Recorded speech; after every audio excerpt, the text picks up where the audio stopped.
Tomber amoureux ou amoureuse. Tomber amoureux ou amoureuse, c'est un sentiment immense qui envahit tout notre corps. Cette sensation est assez étrange et souvent indescriptible. Quand tu tombes amoureux ou amoureuse, tu peux être heureux comme malheureux, trouver la bonne personne comme trouver la mauvaise, tomber sur un entourage compréhensif comme tomber sur un entourage ignorant. Tomber amoureux ou amoureuse ouvre les portes de ton cœur à cette fameuse personne. Cette personne qui ne se doute encore de rien, car tu dois lui avouer tes sentiments.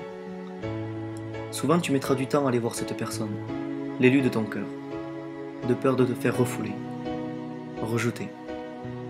Mais il faut se décider rapidement, avant qu'une autre personne rentre dans sa vie, et te l'enlève. Souvent les garçons sensibles, honnêtes, sincères, enfin, les garçons qui ne jouent pas avec le cœur des filles, qui ne sortent pas avec elles juste pour les mettre dans leur lit, ou bien pour simplement rajouter une à leur palmarès. Oui, ce fameux garçon qui n'ose pas venir te voir. Pourquoi? Parce qu'il n'a pas confiance en lui. Il n'a pas l'assurance ni la personnalité des autres mecs qui se sentent supérieurs aux autres. Souvent ce garçon est très proche de toi. Plus proche que tu le penses. Tu le remarqueras car il est souvent jaloux malgré tout, sans forcément te le dire. Tu sais pourquoi il ne viendra pas? Parce que vous les filles, quand vous ne voulez pas un certain garçon, vous avez cette phrase. Désolé, je ne préfère pas sortir avec toi pour ne pas gâcher votre amitié. Ou bien, désolé, mais on ne se connaît pas assez. Après c'est vrai, il existe des filles différentes. Vous êtes tous et toutes différents. Il y a des filles bien, comme des filles détestables. Des garçons bien, comme des garçons insupportables. Une fille peut refuser de sortir avec un garçon gentiment, ou le jeter tel, excusez-moi de mon langage, mais telle une merde, en te disant des mots doux comme « Tu crois que je vais sortir avec un gars comme toi? T'es vraiment trop laid, gros, et tant d'autres mots. » Je dis ça pour une fille, mais il existe des garçons comme cela. Aucune personne sur cette terre devrait être traitée ainsi. Personne ne devrait souffrir. On ne peut pas plaire à tout le monde. Mais ce n'est pas une raison pour être rejeté comme un moins que rien. Une moins que rien. Parfois les déceptions amoureuses blessent bien plus que de simples insultes.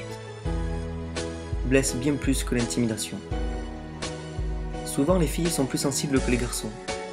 Bien sûr, je parle des filles en général, parce qu'il y a toujours des exceptions. Comme cette fille dans ton collège, dans ton lycée, qui se croit supérieure à toi, à tout le monde, qui change de mec chaque jour pour faire genre que c'est la meilleure. Mais dis-toi que souvent cette fille est fragile au fond d'elle. Nous avons grandi en apprenant que c'est toujours le garçon qui doit faire le premier pas. Et vous savez, si vous êtes amoureuse d'un garçon, avouez-lui vos sentiments. Ne les gardez pas pour vous. Car si du jour au lendemain, celui que vous aimez part dans les bras d'une autre, vous souffrirez bien plus qu'un simple râteau. Tomber amoureux ou amoureuse implique également d'être accepté par sa belle famille. Pas pour se marier, mais pour vivre une relation sereine. Pouvoir le voir ou la voir, sans que cette fameuse famille vous mette des bâtons dans les roues. Pouvoir s'appuyer sur eux en cas de souci. Je vais vous raconter une expérience personnelle que j'ai vécue, et qui m'a vraiment blessé. Tout a commencé ce fameux 6 mai 2014. Je suis allé chez ma petite amie pour la première fois. J'ai donc naturellement rencontré sa famille, du moins ses sœurs, son père et sa mère. Arrivé à la gare, il y avait seulement ses sœurs et sa mère. Et c'est vrai qu'à ce moment-là, tout se passait bien. Le temps du trajet, nous rigolions tous ensemble, mais les problèmes allaient bientôt arriver.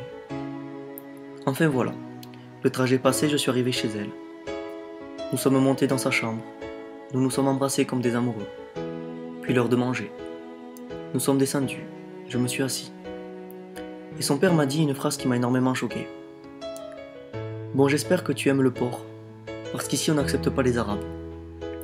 Dans ma tête, je me suis dit, c'est sûr qu'avec ma tête de vietnamien, je ressemble à un arabe. Enfin bref. Je lui ai répondu que j'aimais le porc et qu'il n'y avait pas de souci.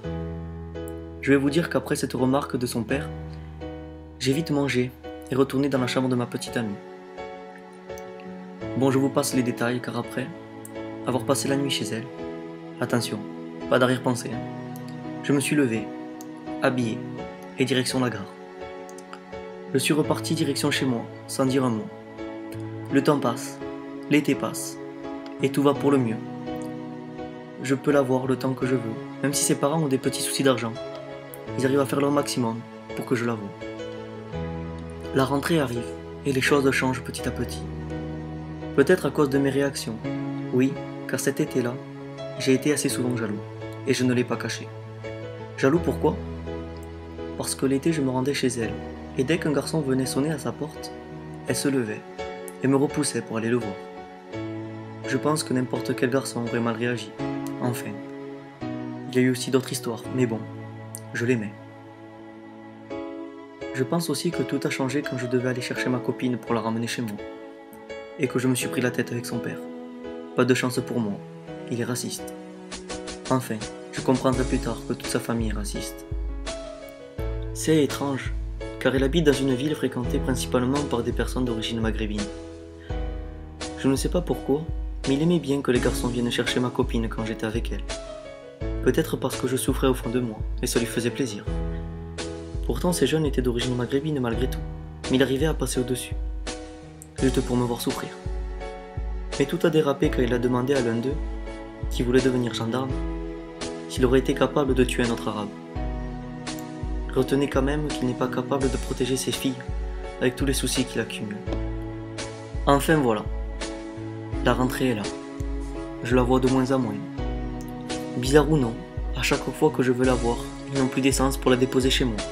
Par contre, pour aller au bar ou ailleurs, l'essence est bien là. Enfin bref, le temps défile, et nous nous inscrivons ensemble à la plongée, qui se déroule le mercredi soir.